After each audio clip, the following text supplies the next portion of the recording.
BuilderTREND Solutions here in Omaha, Nebraska. My official title is co-founder and executive vice president of sales. My role involves pretty much sales, marketing, corporate strategy, and people. We're entering our 10th year of business in 2016. My roles evolved a lot as we've added more people to the company. So when there was just 3 of us, my focus was clearly just on the sales and marketing side of the business. As we've grown, it's evolved to be more kind of higher level into more strategy, dealing with people, HR issues. As our business grew, this was pre-apps, pre-iPhones, pre-tablets, and social media. As those things came to the marketplace, our business really developed. The market caught up to what we were doing. So really the last 3 or 4 years, we've been able to really grow our business because I think the industry really caught up with the technology that we're providing. People and planning, sticking with your strategic plans, I think is something that's incredibly important. On an annual and quarterly basis, the founders and the senior executive team in our group are meeting, and we're really focusing on, where's our best ROI, whether it's investing in our people, it's investing in marketing, product, whatever it might be. So I think just staying ahead of it and being aggressive, and really, a lot of companies will, they'll pull back when the times get hard, and keeping your foot on the gas sometimes is really the best thing that you can do. We're making an impact on people's lives and creating great jobs here in the community that we live in. To us, that's success. And so as we think about the future, we think about how can we grow this business and how can we make the people that spend their days here at our company, better. And so we can look at success through the people that work at BuilderTREND and they grow their careers, and obviously growing the business, and when we achieve our revenue numbers, all those things are things that we look at when we think about success. Think about the impact of what a job does to the local community, creating a new job. It creates mortgages, it creates people buying a new house, buying a new car, maybe planning on having that baby sooner than later because they have a job. So there's this domino effect with everything when there's jobs created in the community.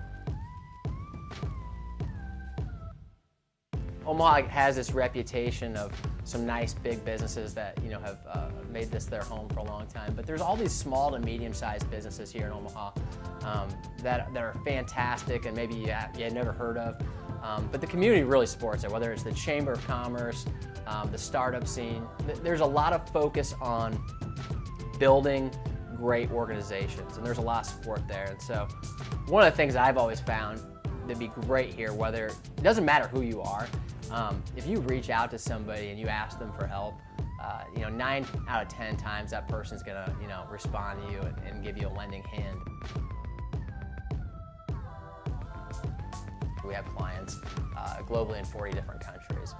So we basically, on a daily basis, when we're acquiring new customers or companies are signing up for BuilderTREND, they literally are coming from all over the place. However, Omaha is a great place to do business for a lot of reasons. One, the cost of living is very reasonable. People want to be here. But the support of the community, the chamber, and other organizations have been huge. So the local impact for us is, really the city attracting great talent and keeping great talent here. I always think about this 10-year gap that we've had because so much stuff has arrived in, the tablet, the iPhone, things that we just almost can't live without. And one thing I always think about is my 5-year-old daughter when, she's asking to watch shows, and she's not asking to watch a cable show, she's not asking to watch Nickelodeon, she's not asking to watch HBO, she's asking to watch Netflix. And so, I like to think about Netflix being such an emerging way that's changed in the way we watch television and get an experience on a flat screen TV, something that we didn't have 10, 15 years ago. And so as we think about emerging technologies from our business standpoint, we're looking to kind of the future generation of users, what are their expectations? Goal setting has to really follow everything you do in your company, whether it's product, whether it's development, whether it's client services, sales. HR and people. What are your goals for your people? So we are doing annual goals, we are doing weekly goals, quarterly goals, monthly goals, you name it. I'm a big fan of goals, and I'm a big fan of rewards with those goals. Finding great tech talent. I've seen stats that says there's 6 jobs open for every 1 qualified person. So, but I think that's starting to change. I just think Omaha is a great place to do business.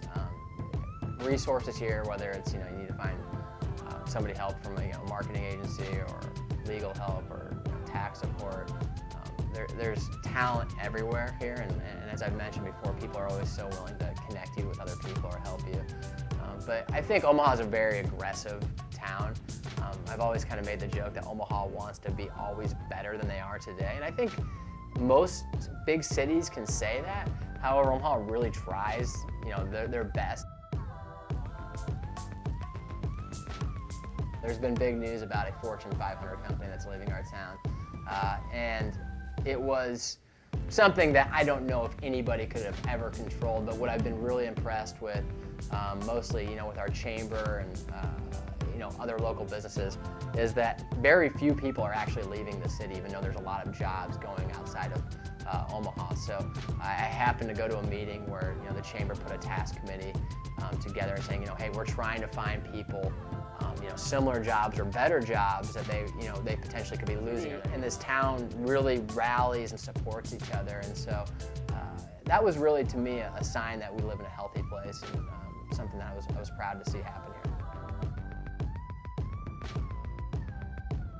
You've got to be okay with what Omaha is, and I see a lot of times where somebody will get an idea that they'll see happen in Austin or LA or San Francisco or Silicon Valley or New York, and that might work in Silicon Valley, that might work in New York, that might work in Austin, but it potentially, maybe our town, Omaha, is not completely ready for it. But on the flip side, if we don't have that kind of forward thinking, and we're not gathering and taking great ideas from these other great, metropolitan areas, we're not going to take steps forward. So it's a matter of just kind of understanding what our city is great at and the tolerance for what our city can, kind of handle. I think our industry is catching up, so we work again with the construction industry. So kind of late adopters of technology, and today, regardless of who you are, pretty much if you ask anybody, they're going to have a phone that's got access to apps, applications on it, and you can really be a mobile workforce. So that's a big deal for our industry. The flip side of that, where we're going is, I think from overall, like what I mentioned earlier, is people's expectations of software and their patience for software is really kind of short. And so when I say patience, is when you provide somebody a product, it can't really be a halfway product. It can't be, it's almost finished. It has to be completely finished, because there's so many new solutions out there that it's really easy for somebody to say, if you don't do it right, they are doing it right, and I'm going to go over there. And so, not that customers don't have loyalty to products, but their expectations, I believe, are higher than ever because there's more products out there available to them. You have to shift and adapt every day. I mean, literally, like you can get a message from a customer or a team member, and if you're not willing to shift and adapt, and kind of going back to the goal setting, if you're not willing to say, we can change our goals because that's our choice, I think you could really develop yourself or push yourself into a corner that's hard to get out of. So this generation today, everything's changing so fast and moving so fast. So if you're not quick on your feet as an organization, you could be left behind. All you can do is prepare your team the best you can from what you've learned in the past. And so you try to look as far as you can in the future and make the best decisions you can for your business and the people that are supporting your business. But as challenges come, you just have to rely on the people that you've invested in to really adapt and make great decisions.